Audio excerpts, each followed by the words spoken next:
Good afternoon, everybody.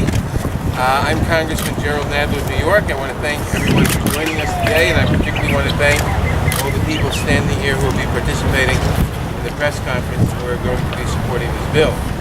Some months ago, I heard an account of a woman, Victoria Seredny, who worked as an activity director at a nursing home in Valparaiso, Indiana, when she became pregnant in 2007. When she started experiencing some complications, Victoria's doctor advised her to avoid strenuous activities.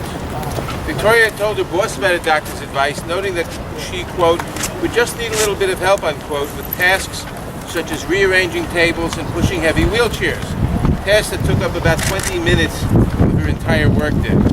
Despite the fact that Victoria's co-workers already pitched in to help with these tasks, her boss fired her.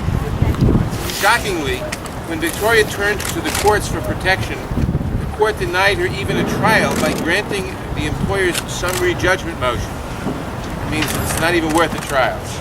Addressing the patent unfairness in its own ruling, the court noted that, due to the court's near universal understanding of the laws dealing with pregnant workers, Victoria had the misfortune of, quote, this is the court's decision, falling in the blind spot in the statutory scheme created by Congress, unquote, and that she was, quote, lost in the gaps in the law for pregnant women.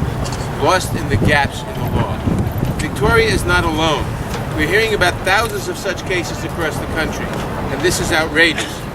We believe that the current law does protect women, but clearly the courts are uncertain, even confused, and they have invited us to straighten this out. So today we are here to clarify the law.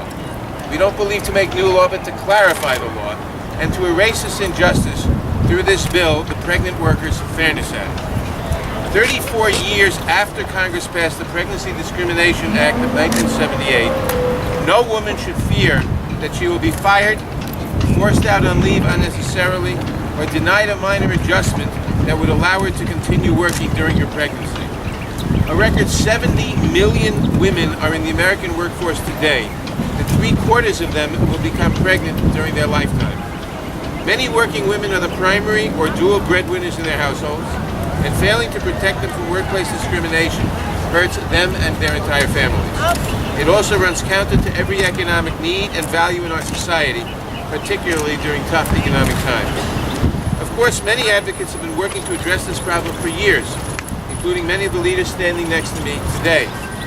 In my state of New York, State Senator Liz Krueger recently introduced legislation prohibiting employers in New York from refusing to make reasonable accommodations for pregnant workers. This has been the law in California for years. Legislators in Connecticut, Minnesota, Louisiana, and Hawaii and California have already enacted this type of legislation, which has helped countless women stay healthy and working during their pregnancies.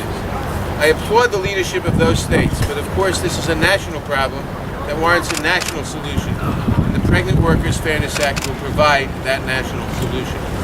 This bill would require an employer to make a reasonable accommodation for pregnancy, childbirth, and related medical conditions unless this creates an undue hardship on the employer. An employer would be prevented from denying a pregnant woman employment opportunities or forcing her to take an accommodation that she does not want or need. Finally, an employer would be prohibited from forcing a pregnant woman to take a leave when another reasonable accommodation could help keep her on the job. This is a simple and straightforward solution to a problem our women and families should not be facing. I want to thank all the women's and employment advocacy groups who work so closely with my office to craft this bill, and a special thank you to my colleagues who have lent their names in support.